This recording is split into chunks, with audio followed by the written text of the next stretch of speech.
Hello everyone, আসসালামু আলাইকুম। সবাই কেমন আছেন? আজকে আমি আবারও চলে আসছি লেস দিয়ে গজ কাপড়ের মধ্যে কিভাবে ডিজাইন করা যায় সেটার একটা টিউটোরিয়াল শেয়ার করতে। সবসময় আমি জামার গলায় লেস বসিয়ে শেয়ার করি, হাতায় লেস বসিয়ে শেয়ার করি। তো আজকে আমি সালোয়ারের লেস দিয়ে ডিজাইন করে শেয়ার করব। আশা করি ভালো লাগবে।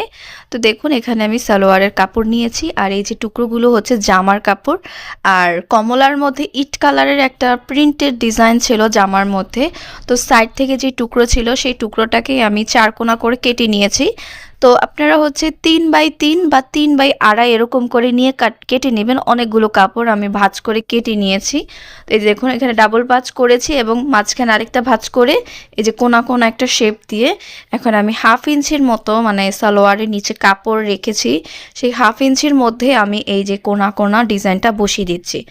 আসল কথা হচ্ছে সালোয়ারের কাপড় অনেক সময় কিন্তু শর্ট হয়ে যায়। তো তখন আপনারা চাইলে এরকম ডিজাইন করে সালোয়ারটা বড় করতে পারেন, ঠিক আছে? দেখুন, এখানে আমি অনেকগুলো কাপড়ের ডিজাইন বসিয়ে দিয়েছি। এখন এই সুন্দর লেসটা বসাবো। আর লেসটা কিন্তু সামনাসামনি অনেক সুন্দর, একটা সবুজ কালার।